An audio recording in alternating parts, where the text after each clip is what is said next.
Ini adalah contoh bagus untuk memperlihatkan bahwa gula, teh, dan lain-lain itu pada dasarnya merupakan zat yang bisa memadat, ya, dan punya berat jenis yang tidak sama dengan air itu sendiri.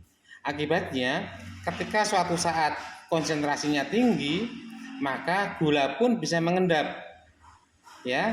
Nah, pengendapan gula di dalam pembuluh darah itulah yang disebut pengendapan hiperglikemi.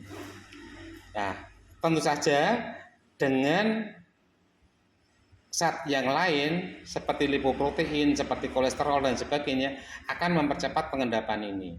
Inilah yang menjadi dasar kenapa pembuluh darah orang semakin tua akan semakin mengecil. Bahkan orang dengan penyakit tertentu yaitu gula yang tinggi pada orang diabetes atau hiperkolesterol, maka risiko untuk jadi penyumbatan pembuluh darah makin tinggi. Dampak dari penyumbatan pembuluh darah adalah angina pectoris, pembuluh darah jantung yang menyempit, kemudian pada orang-orang pembuluh darah yang menyempit pada ginjal, pada hati, pada kulit akan mempercepat terjadi penuaan.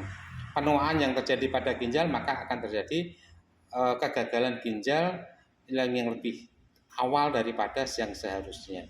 Begitu juga hati, otak, dan lain-lain. Oleh karena itu, gambaran ini membuktikan bahwa sebenarnya kelebihan gula di dalam pembuluh kita ini harus kita hindari karena dia bisa mengendap. Oleh karena itu, pastikan bahwa kita mengkonsumsi gula secukupnya. Tetapi kalau kita ada risiko diabetes, maka kita harus kelola gula itu dengan baik. Dengan cara apa? Dengan cara 5. Pertama, dietetik, olahraga. Kemudian stress management.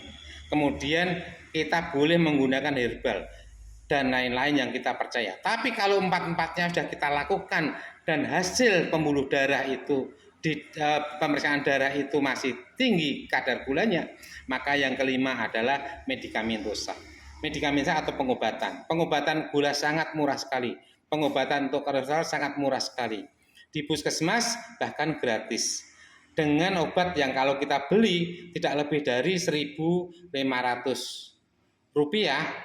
yang kita minum setiap hari 1 kali, itu sudah bisa menghilangkan risiko pembuluh darah yang tersumbat karena penyakit gula. Pengetahuan ilmu kita sharing dengan ikhlas, dengan baik, karena untuk kesehatan kita.